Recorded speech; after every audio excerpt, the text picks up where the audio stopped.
It's the oldest of schools, NFL rivalries, the Bears, the Packers, and a playoff spot on the line for Green Bay. We talk Bears-Packers next on DJ Football.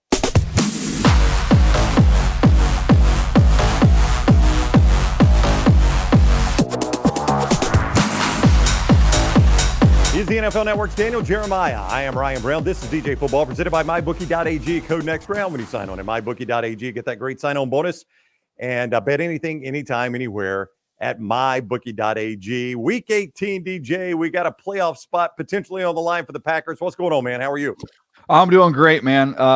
Tell you what, when was the last time we've seen Green Bay at home last week of the season with a chance to win a game and get into the postseason playing against a team that's already been eliminated? That has, that was last year. Maybe last year. Yeah, and it was a win. Did not go well.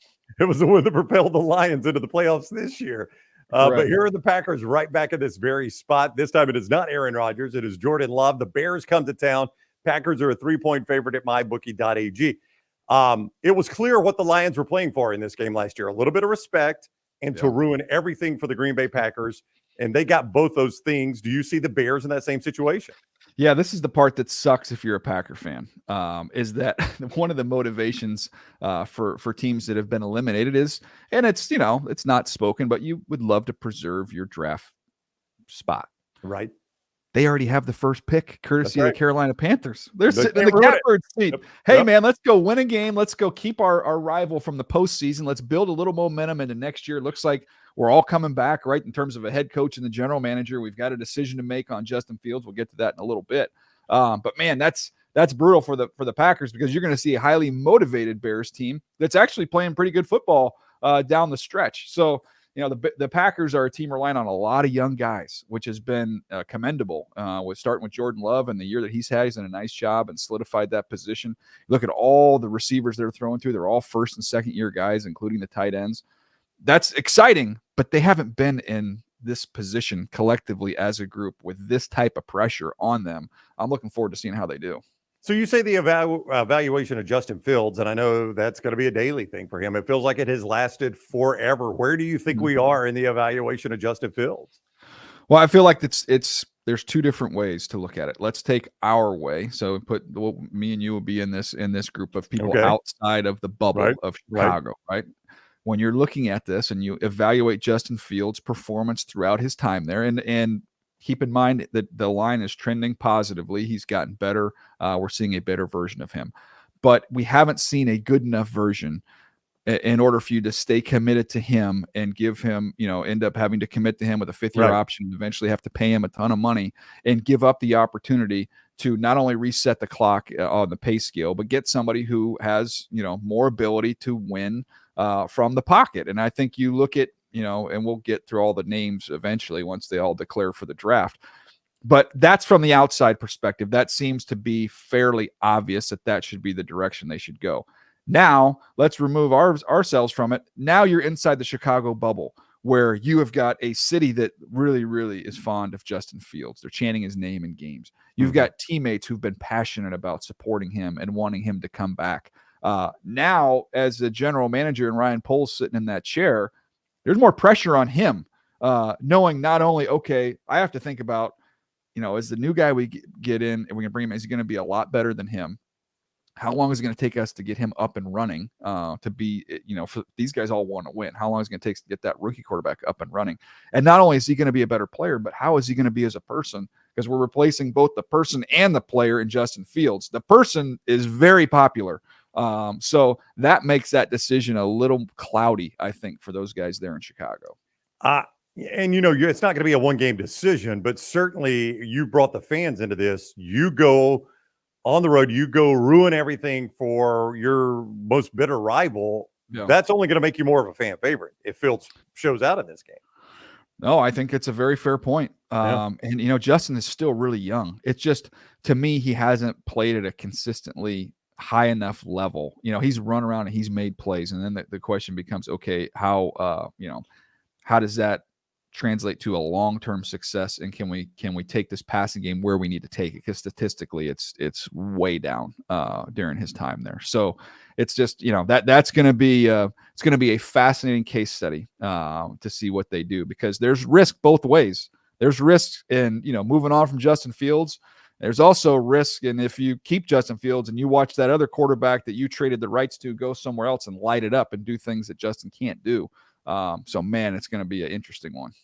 We'll talk about Green Bay in a moment, and Daniel Jeremiah will tell me who the crap Bo Melton is. That is on DJ Football, presented by MyBookie.ag. Code next round at MyBookie.ag. You sign on, they give you a special bonus when you sign on there at MyBookie.ag. You can play that money right away at MyBookie.ag. Win once with it, it is yours and yours forever. Bet anything, anytime, anywhere at MyBookie.ag. Also, Manscaped.com. I got the handyman right here, compact razor for Manscaped.com. They got a ton of great products there that could get you ready for the postseason as well. They've got the Beard Hedger. It's got 20 adjustable settings. You don't have to pop guards on and off and gap up your beard at an inappropriate time.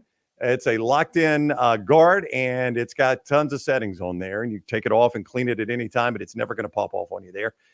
They've got the lawnmower, which takes care of the full body, including the undercarriage, and the weed whacker takes care of the nose hair and the ear hair. And because you're watching DJ Football, you can get a great discount. 20% off your initial order, DJF20 at DJ Football listeners. DJF20 when you watch DJ Football, and go to manscaped.com. Use that code DJF20 for 20% off your initial order. Bart Starr, Brett Favre, Sterling Sharp, Don Hudson, and Bo Melton. The Rutgers receiver had 100 receiving yards last year. I don't think most NFL fans could pick Bo Melton out if they had to. I'm bummed that you said the Rutgers thing, because I was gonna frantically go through my notes, but I'm like, I'm 99% sure it's Rutgers, and I know he ran in the 4.3s because I remember he was extremely explosive. Right. So that's your Bo Melton scouting report of somebody that had a little juice, was a little kind of compact, powerful, fast guy who wasn't known as a real polished route runner coming out of college. Well, the Vikings now know who he is because he lit them up. As we record this, they have had their Wednesday practices, and a limited participant was Christian Watson with his hamstring. He has not played in a month now. Watson has not. How massive would it be for Jordan Love to get him back? Oh, it would be huge. Now, they've done a good job of getting these other young guys going, depending on the week of who it's going to be. Dontavian Wicks has kind of had his time, and Reed's done a nice job. And you see Tucker Kraft, doing his thing. So they've mixed in a bunch of young guys as targets for Jordan Love, but that's their most talented receiver, So getting a chance to get him back would be enormous. Not only in this game, but, hey, they win this one, they're in the tournament. And you're going to need some firepower if they're going to make a dent there in the NFC.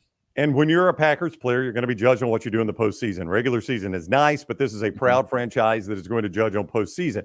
So that seems massively important in the first season for Jordan Love. I mean, obviously, where they drafted him, they expected him to be an impact player right away. But as a first-year starter, to take a team to the playoffs in a place like Green Bay can start to set a legacy for you. No, I mean, you couldn't script it better. I mean, especially if they were to win this game and get into the playoffs. In terms of his first year, he's already it would already be a smashing success. Whatever happens in this game, either way, would be viewed as a success for his first opportunity. But man, to get him into the postseason, again, if you're going to take a assignment, Bucky and I were talking about this earlier today. If you were to go team by team and say building blocks for the future, you get 10 guys. You can protect 10 young players, and let's see, who would you want for the next 7 years? I think the Packers would be one of the 5 best teams in the NFL in terms of their core group of young players, and Jordan Love's right there at the center of it. Sure. That's interesting. I've never thought of that exercise. So 10 per team, huh? You get 10 guys. We'll give you 10 guys, and let's say, need to be 25, 26 or younger, like in that range, so that you can forecast. You get to take these 10 guys for the next 6-7 years. Who would you want? Yeah. How many teams do you probably have not done all 32. No. And not everybody has a young quarterback, but have you done one yet where you're like, I don't think quarterback would be there, but I got a good core outside of quarterback? No, I'm sure there's plenty like that, but they're not going to be one of the first teams you're going to pick if they don't have the most important position secured. Right. Yeah. And that's not even, saying that they might have a quarterback. He just might be older. So 6 years from now, what's Kirk Cousins going to be? That's why it's an interesting exercise, and you kind of look at it and say, man, I'm bullish on the Packers. Afternoon CBS game. I know it's 2 NFC teams. This game is on CBS as the Packers play afternoon game, hopeful to make the NFL NFC playoffs if they can get the win over the Bears. The Bears trying to play the role of the Lions last year and make it deja vu all over again for Packers fans. Right here at Disrupt the Media, please give us a thumbs up on this video and set your alerts and subscribe to Disrupt the Media. We've got a preview up for that Dolphins and Bills game Sunday night for the AFC East and potential 2 seed. And we've also got a preview for that AFC South matchup that will determine a playoff spot, the Texans and the Colts on Saturday night. You get all that right here at Disrupt the Media, same place you got this very video. I know you.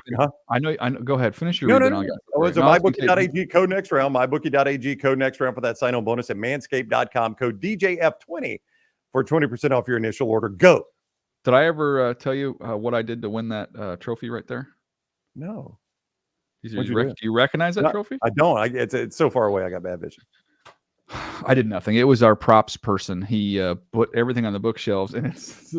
Is it a real trophy? It's like a statue / trophy thing, but I mean, I feel kind of like a fraud that I'm projecting something like I accomplished something. Is it actually heavy, or is it just like styrofoam? Oh, it's heavy. Oh, it's very heavy. Okay, so the props department went all out. Iron. Yeah. I mean, I was like, why not give me a Heisman Trophy if we're going to fake trophies back? Let's make it a real accomplishment. Give me that. Yeah. All right. He is award-winning Daniel Jeremiah of the NFL Network, and this is DJ Football.